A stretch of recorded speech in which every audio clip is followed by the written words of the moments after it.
How do you forward this damn thing?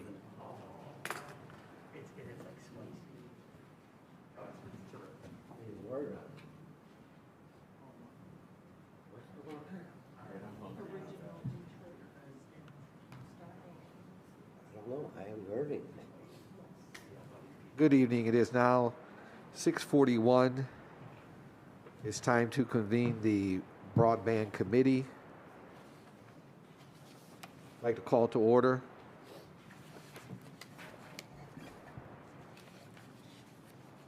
Roll call, please.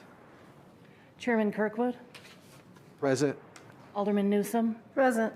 Alderman Bolton, Alderman Moiseo, Here. Alderman Seeger. Present. Need a motion to approve the minutes of October 30th, October 18th. So moved. So moved. Alderman Newsom, second. Alderman Seeger. Thank you. All in favor? Aye. Any opposed? Motion passed. Where'd you get that? I am on Broadband. Is there any members in the audience that would like to speak to anything that's on the agenda?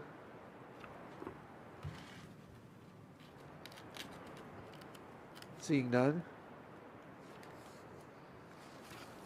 Is there any old business?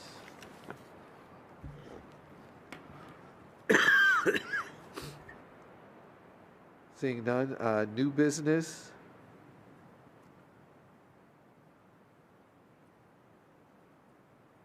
Seeing none, reports and communications?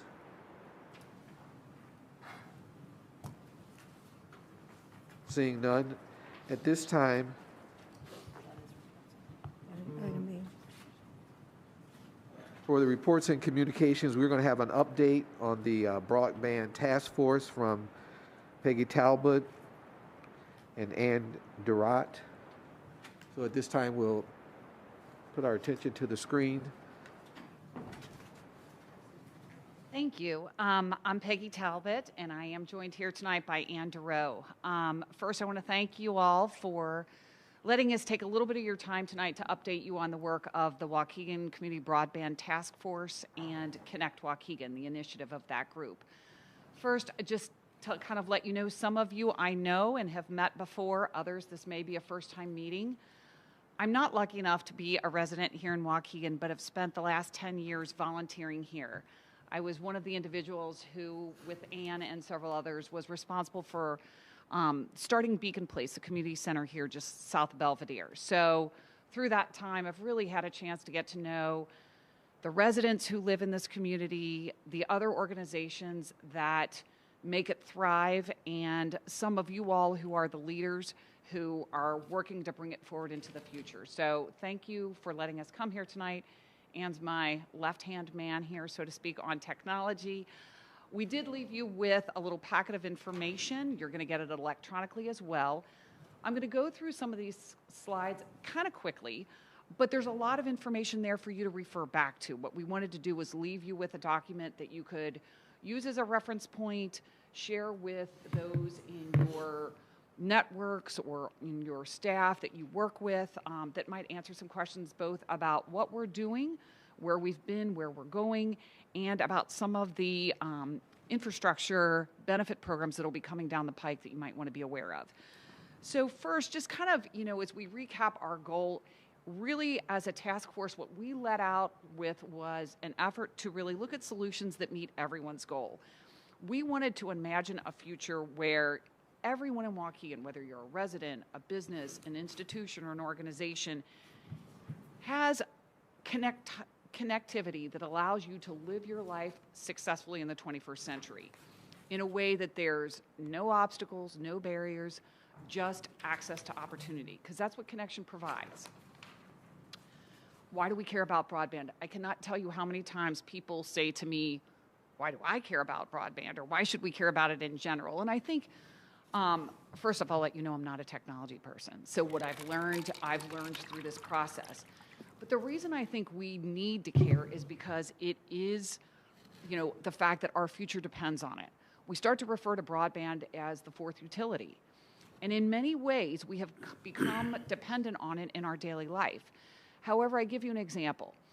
If we all lived in the same neighborhood, the water coming into my house would be the same as the water coming into yours. It wouldn't run any colder, faster, any different. Broadband does. What I get and what you get might be very different based on what you're willing to pay or the service in your area. So what we want to do is look at bringing equity to that. The task force formed a year ago. It's amazing that we've kind of been at this for a year. It was Mayor Cunningham and then followed by Mayor Taylor that really got behind this and said, this is important, the city wants to participate, and it is a collective impact effort. These are some of the groups that are involved every single week in meetings. I cannot commend enough the city staff, and it's so funny because many of them here, I've only seen you on Zoom calls. This is our first face-to-face because we've been doing this for a year. Larissa even said to me, you look different than you usually do on the Zoom, because normally I'm in like a ponytail and a sweatshirt. But it has been a group of people who've come to the table to collaborate and openly work together. The school district, the county health department, the library, everyone comes to the table ready to contribute and move forward. What have we been up to? About a month ago, I know Thomas gave you an update, talked to you about the survey that was going out. So we had engaged a consultant, 10,000 surveys were mailed. We had a questionnaire that went out to 40 different stakeholder institutions to try and understand not only needs and barriers, but what people have been doing so far to kind of bridge the technology divide. It is, through all of that work that we've spent more than 750 hours in meetings. Thomas, you know that. You live it and breathe it every week. Noelle, you've been to a lot of them. So what we've really done is spent some time learning and in working now with the consultant, really diving in deeply to understand not only how we can bridge some of these barriers, but understanding what it is that we can utilize in the way of resources and financial opportunities that are coming down the pike. I think one of the things that we have learned and some common vocabulary that we've embraced is that when you talk about digital equity, there's really three words you're going to constantly hear. The state of Illinois uses these three terms consistently: access, adoption, and utilization. Access refers to infrastructure, the things that you need, the fiber in the ground to actually make sure technology exists. If we were in rural Southern Illinois, that might be our biggest issue. Fiber to the farmland is a huge issue for the state of Illinois for rural areas. Adoption refers to subscription, the way you get to connect to that infrastructure. So it might be, can you establish a contract? Can you afford it? Is it available in your area? Is the service what you need? Then you look at utilization. Do I have a device that allows me to connect effectively? Do I know how to use it? Do I have the digital literacy? And do I understand the value technology has in my daily life? I tell the group, through COVID, I had 3 of my 4 boys were living at home. 1 just still in college, 2 just recently out. As things opened up, they moved out of the house this past summer and fall. The first thing they did moving into an apartment was get their internet account set up. They didn't have a couch to sit on, but they had internet because they work remotely and they had to have it to live their life. We want every resident in Waukegan to have that same value, to understand it should be there, it could be there, and it has an importance in their life. We changed the circle there so that you'd understand access isn't going to be our biggest issue to solve. Adoption and utilization is. Bill Coleman from the Benton Institute is a consultant engaged by the state of Illinois in the Illinois Connected Communities program. He works with Thomas directly because we have been accepted into a state cohort. He had an interesting quote for us. He said, think about broadband like a bicycle. If I've got a bicycle and it's, my exercise bike in the basement or out in my garage, really doesn't do me any good unless I can actually get on it, pedal, and ride. We want to think about broadband the same way. It's not an if you build it, they will come. It's if you build it, they need to get to it. So bear that in mind as we kind of talk about, some of the things that have been going on to date. So as I talked about, there are some things the community's been doing to bridge that divide. We've got more than 3,000 portable hotspots floating around this community because people didn't have home internet. A big chunk coming from the school district. We've got them coming from the library. We've got them from organizations like Beacon Place, CLC. They're a bridge attempt to get technology out there. We know the schools turned their routers out to parking lots as somehow that being a solution for people who could pull up and use it. We have one tower that's, I think, on North Shore Bank that was put up by another agency. But our early survey results indicate that many households still struggle to have what they need at home, to get multiple users online at once, and sometimes the low-income options that we have aren't sufficient for their needs. So what have some other communities done? Well, just up the road in Kenosha or just west in Rockford, they've looked at engaging with privately owned private partners for privately owned networks. You've got municipalities like Chattanooga, Tennessee, or Quincy, Mass, that actually have municipally owned networks. Down in Urbana-Champaign, they have something called UC2B, Urbana-Champaign Big Broadband. That's the University of Illinois, Urbana, and Champaign that came together and formed a public-private partnership. We also know you have programs like Chicago Connected and Kids First Chicago, and then efforts like in North Chicago, where they've really looked at subsidies and supports as the method for solution. That's just to let you know some of the things that are going on out there. So let's talk about that adoption piece. Subsidy is going to be the key word here, and many of you may be aware of the Emergency Broadband Benefit Program. It was announced and released by the federal government in May of this past year, and it was an emergency program to provide an opportunity for households to reduce the amount they paid for broadband service each month. It provided up to a $50 benefit on non-tribal lands and a one-time discount of $100 for a device, whether it would be a laptop, a desktop, or some sort of tablet.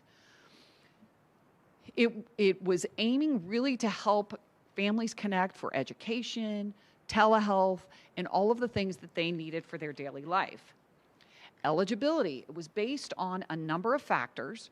It could be an income test, 135% of poverty, free or reduced lunch, a Pell Grant, if you were already a recipient of SNAP or Medicaid, anything that was determined to be the eligibility criteria for existing low-income or COVID-19 programs. What I think it's important to recognize is the percentage of population in Waukegan that might find any one of these a qualifying factor. So we know all of our school students, all of their households would qualify.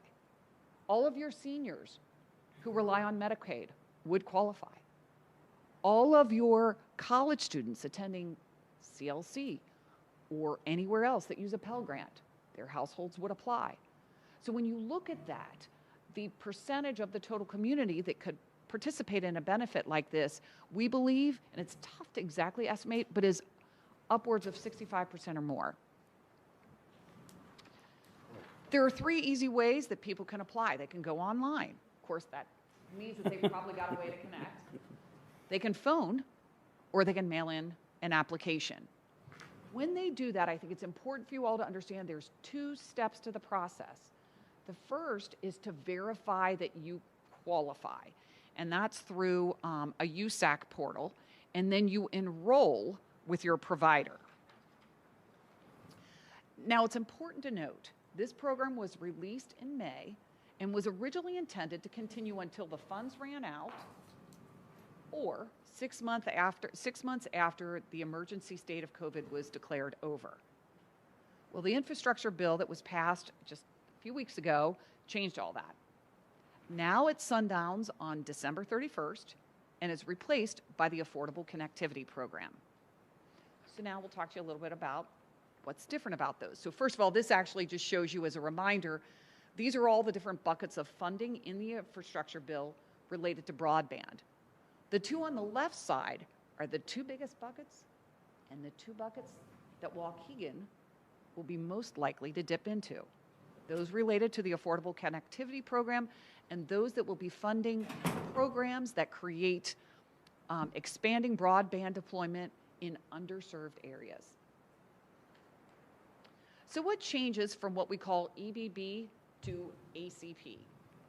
The $50 a month subsidy is reduced to $30.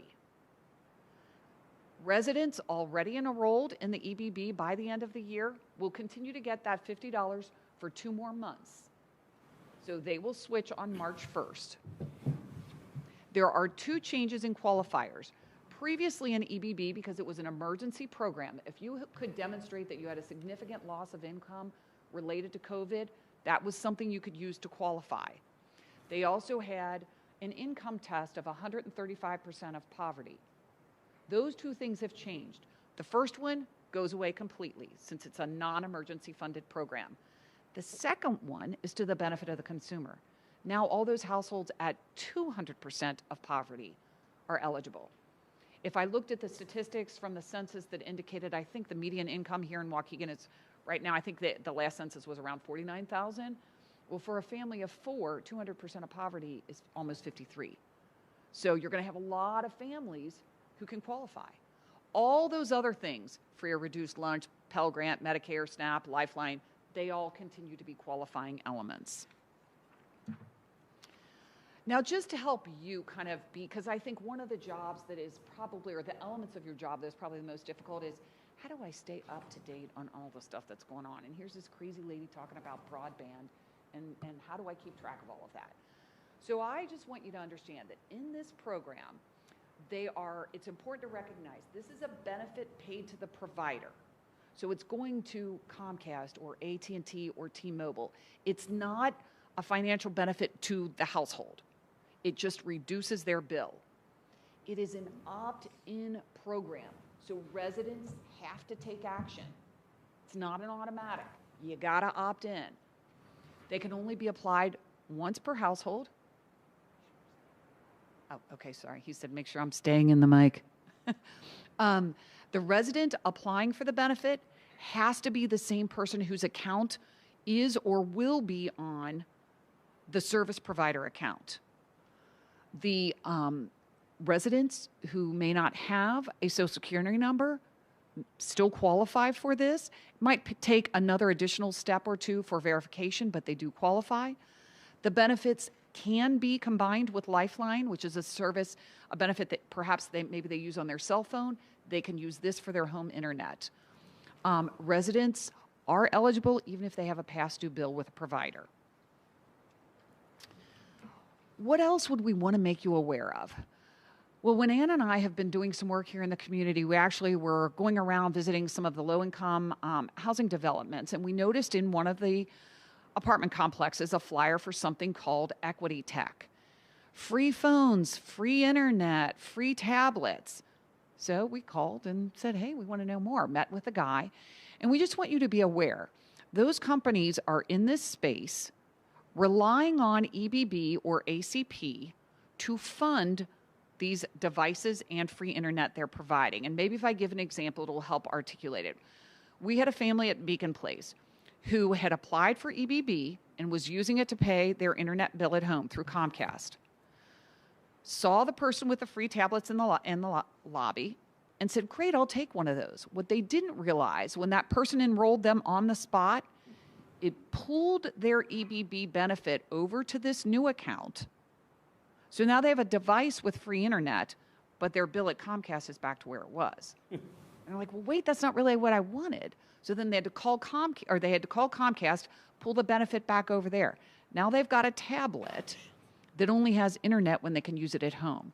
So we want you to be aware that this is going on. It's not that it's wrong. Maybe somebody finds a value in that. But we want our residents to make informed decisions about what might be best for them. Bottom line, many are qualified, few are enrolled. That's where you all come in. We could use your help in spreading the word.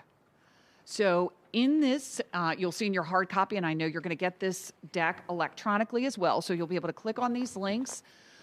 First, spread the word. Put it out on your social media pages. Talk with, as you're having conversations with residents or in your own churches or in the groups that you're a part of personally. Let people know this exists. The way to enroll is through a website called getemergencybroadband.org. That's the one in red.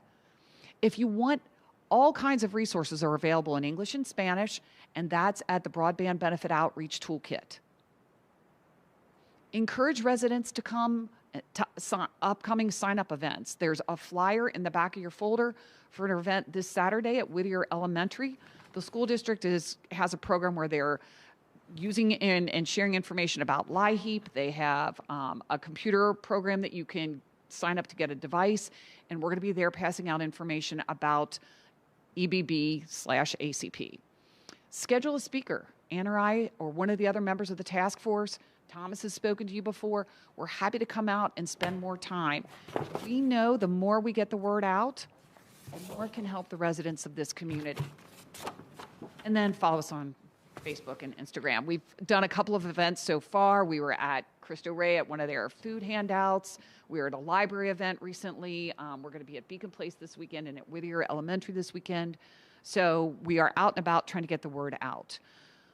I know I just kind of pushed a ton of information at you, and that's why we tried to put a lot of information on this deck. I know Alderman Kirkwood has been a huge help to the task force, kind of representing our efforts back to you and including us in your sort of more open dialogue. But certainly if there's anything I can answer here briefly, I'd be happy to, answer or share any information that I have.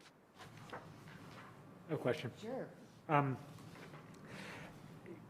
Which program are we targeting? And forgive me if I missed it, but there was the public-private partnerships, municipally owned, privately owned networks, and then the subsidy and supports. I don't know if that's a program itself. Are we doing one of those or kind of a mix? And I think what you're asking is kind of where does Connect Waukegan think this master plan is headed? Yeah. Certainly we know, because the biggest issues in Waukegan are going to be on that adoption and utilization side.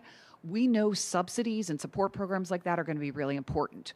But we are, of course, exploring infrastructure solutions, and we're trying to be creative there. So we have some dialogues going on with the school district that might look like somehow piggybacking off the fiber they have at school buildings that might provide a network to a broader set of the community around there.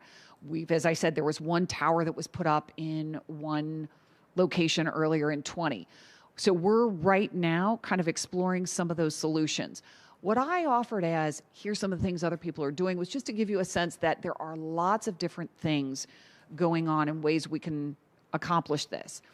We all said at the beginning of this, if we could describe our perfect end game on this, you'd look at Waukegan and you would say, there's a patchwork of solutions so that when we look at this, every single barrier that exists, there may be a solution for. So some of it will be infrastructure, but a lot of it will be, envision an environment where we had a conversation earlier today with Comcast, just kind of brainstorming solutions. They have something called lift zones where they will provide open networks in spaces that are public spaces. I think it's 1,000 square feet or something. We need some lift zones here in Waukegan, and we could be really creative about where they might end up. Imagine a lift zone in a laundromat. Ann mentioned that today. If you drive around here at about 8 o'clock at night, you're going to see a lot of people congregated at a laundromat with kids in tow. What if they could do their homework there? So those are the kinds of things where we really want to be creative, and we want, if you all hear or know of, hey, this would be a great solution in our area, that's the kind of input that we need. So that plan isn't solidified. We're still in the exploration phase and trying to really begin to flush things out. Okay. Can I ask one more question? Sure. Sorry. So it's an opt-in program with Comcast or AT&T. Are they prompted when you call to set up your account, the representatives from Comcast or AT&T, to ask questions to see if people are eligible for the program? Interesting question. They're supposed to. They're supposed to have available information. I think Ann did a research. Some do, not all. Okay. Comcast currently has a low-income program called Internet Essentials. It's a $9.99 a month. That was previously, if you qualified under certain low-income eligibility criteria, that's what you would qualify for. They mentioned today in the call today they may be unveiling an upgraded product for that. I believe what you will see is nationally an increased effort just to promote general communication about it. I think what you can encourage people to do is, as residents, call your provider and ask for it.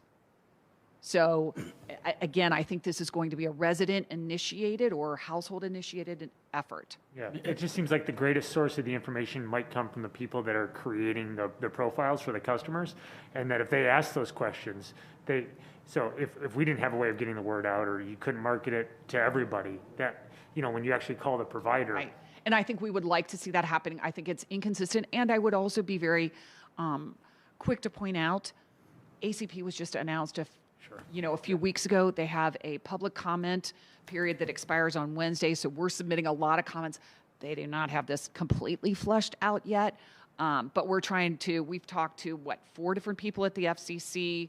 We talked with a group from Heartland Forward that is a Midwestern sort of lobbyer on this, so we're really trying to share the perspective of this community with those important groups. Alderman Cribbett, well, my experience with Comcast or AT&T, and I'm sure other people can echo this, my internet got knocked out because they knocked down the utility pole. It was like dealing with 1970 Russia trying to get a hold of anybody. So, I mean, to Alderman Hayes' point, I don't even know what telephone number you start with, and I'm an existing customer, and it was just round and round and round. Is there a special number? I didn't look at all through this that we can. There is a number for the emergency benefit group. That's not the provider. That's to get you enrolled in the program. Okay. What I will say is there are a number of cities, and this is, again, something the committee's kind of talking about and thinking about where it could sit and what it might look like. A number of communities have started digital navigators. Right now, I think Ann and I are informally kind of serving as that. It would be a central place or spot where people go to get that kind of assistance. Completely echo your sentiment. And as I said, Their customer service is awful. and it's just, again, through this, and I think Thomas and David, they would all attest, one thing we've learned in this effort is we're not afraid to pick up a phone and start dialing. And so, sometimes it takes that persistence, and that's what we want to do is kind of help do that. Connect Waukegan's efforts are to be on behalf of everyone to kind of move this forward. Yeah, because, I mean, I just got caught in a loop. And it was it was terrible. I was out, without internet for 4 or 5 days. And it was just like, my God. Right. And, that was echoed by everybody. Everybody will agree that Comcast, I don't know about AT&T, that Comcast customer service is awful. Well, and I think, I do think that they are as overwhelmed as anyone. The demand that fell on them through 20 and into 21 has been, probably beyond what they could have expected. And so I think, again, the gentleman was... I think that would be the only thing that I would suggest is that for this program that they could, again, if you guys probably have better contacts than I do, is get a special number that people can call for this and get hooked up. I mean, I can go to that website and do it, but then to the provider, that to me, that might be the sticking point. Right. Because, I searched all over to try to get to a number that I could get to direct, and it was... And certainly, I think, again, I know there's a number of your city folk who work directly with Comcast and, leverage through your fiscal agreement and things like that, there's certainly opportunities to advocate for your citizenry. Yes. So. I just want to make a comment. Alderman Bolton? Yes, I just want to thank you for being very thorough in your presentation, because some of the questions you did answer, such those in the first ward, the first thing they're going to ask, can I afford this? And then secondly, I appreciate how you communicated the 3 components in communicating that this is offered. Right. And I think, again, right now, let's say Comcast has their current $9.99 program. Well, if you apply that benefit, basically your bill's $0. They will likely unroll a product at a slightly higher level, maybe slightly higher speeds, that will be covered by this ACP benefit. So again, the idea would be for those where the barrier has been affordability, that's what they're working to try and remove. So Thank you. Again, I thank you for your time. We certainly are available for any other, comments, questions, funnel them back. I can't reiterate enough that a collective problem requires a cooperative solution, and that really has been an amazing part of this effort, is having lots of individuals come to the table focused on a common set of problems, but willing to work towards a really positive solution. So thank you. And again, we're happy to do what we can for the city of Waukegan, the residents of Waukegan, and just, let us know if there's more we can do to help. Thank you very much. Thank you so much. At this time, I'd like to make a motion to close the broadband committee meeting. So move. Alderman Newsom and Alderman Mosio. All in favor? Aye. Meeting is adjourned.